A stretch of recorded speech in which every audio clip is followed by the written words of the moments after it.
اللہ کے دشمن کا انجام۔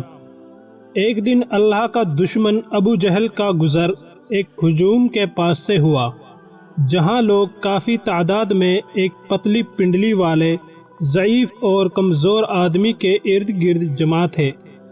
ابو جہل کی نظر اس آدمی پر پڑی تو دیکھا کہ وہ آدمی عبداللہ بن مسعود رضی اللہ تعالی عنہ ہیں، جو اپنے پاس اکٹھے ہونے والے لوگوں کی ہجوم میں انتہائی میٹھی آواز میں پرمغز اور معنی خیز دل نشیں آواز میں تلاوت فرما رہے ہیں کہ رحمان کے سچے بندے وہ ہیں جو زمین پر عاجزی کے ساتھ چلتے ہیں، اور جب جاہل لوگ ان سے باتیں کرنے لگتے ہیں تو وہ کہہ دیتے ہیں سلام ہے۔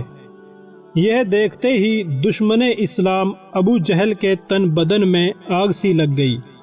اس نے نہایت غصے سے اپنا سر ہلایا اور آگ بگولا ہو کر انتہائی غیظ و غضب میں کمان کھینچ کر عبداللہ بن مسعود رضی اللہ تعالی عنہ کے سر پر دے ماری، جس سے ان کا سر زخمی ہو گیا۔ پھر ابو جہل نے انتہائی حقارت سے کہا، او لونڈی کے بچے، تو کیوں ہمارے اخلاق کو پستی کی طرف لے جانے پر تلا ہوا ہے؟ کیوں ہماری جماعت کا شیرازہ تار تار کر رہا ہے؟ لگتا ہے تیرا علاج مجھے کرنا پڑے گا، ورنہ تو اپنی حرکتوں سے باز آنے والا نہیں۔ ابو جہل نے اپنی بکواس ختم کی تو اتنے میں انتہائی جوش و خروش اور شجاعت و مردانگی کے عالم میں عبداللہ بن مسعود رضی اللہ تعالی عنہ کا ایک زبردست مکہ ابو جہل کی چھاتی پر اور ایک زناٹے دار تھپڑ اس کے چہرے پر رسید ہوتا ہے، جس سے اللہ کا دشمن بلبلا اٹھتا ہے اور تکبرانہ انداز میں کہتا ہے، بکریوں کے چرواہے، تو میرے پنجے سے ہرگز نہیں بچ سکتا۔ واضح رہے کہ عبداللہ بن مسعود رضی اللہ تعالی عنہ مکے میں بکریاں چرایا کرتے تھے۔ پھر جواب میں عبداللہ بن مسعود رضی اللہ تعالی عنہ فرماتے ہیں، او اللہ کے دشمن، اور تو بھی اپنی نازیبہ حرکات کا جواب پائے بغیر نہیں بچ سکتا۔ دن گزرتے ہیں، راتیں آتی ہیں اور چلی جاتی ہیں، دن ہفتوں میں اور ہفتے مہینوں میں بدلتے چلے گئے۔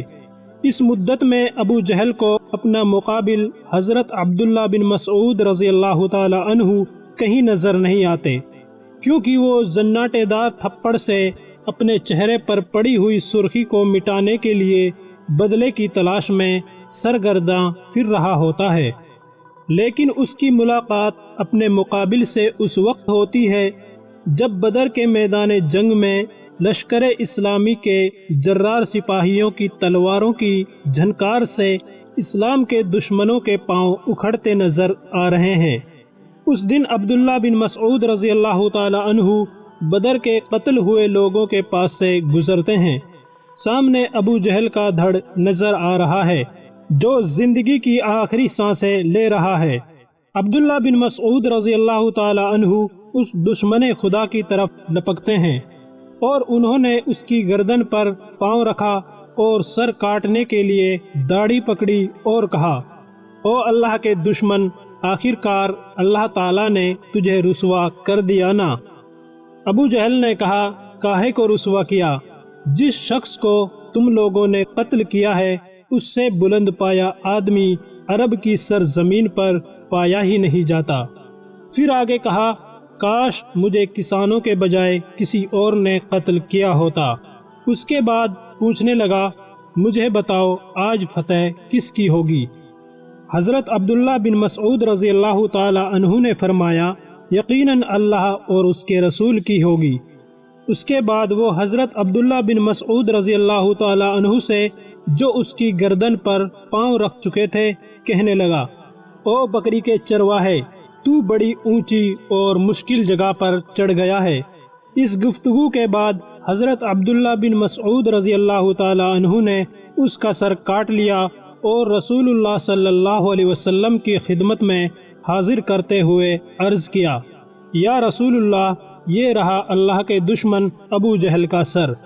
آپ صلی اللہ علیہ وسلم نے 3 دفعہ فرمایا، واقعی اس اللہ کی قسم جس کے سوا کوئی حقیقی معبود نہیں، اس کے بعد فرمایا اللہ اکبر، تمام تعریفیں اللہ کے لیے ہیں جس نے اپنا وعدہ سچ کر دکھایا۔ اس نے اپنے بندے کی مدد فرمائی اور تنہا سارے گروہوں کو شکست دی۔ پھر فرمایا چلو مجھے اس کی لاش دکھاؤ۔ عبداللہ بن مسعود رضی اللہ تعالی عنہ نے جا کر ابو جہل کی لاش دکھائی۔ آپ صلی اللہ علیہ وسلم نے فرمایا یہ اس امت کا فرعون ہے۔ دوستو ویڈیو پسند آئی ہو تو لائک ضرور کر دیجئے گا اور ایسی ہی ویڈیوز دیکھنے کے لیے چینل کو سبسکرائب کرنا نہ بھولیں۔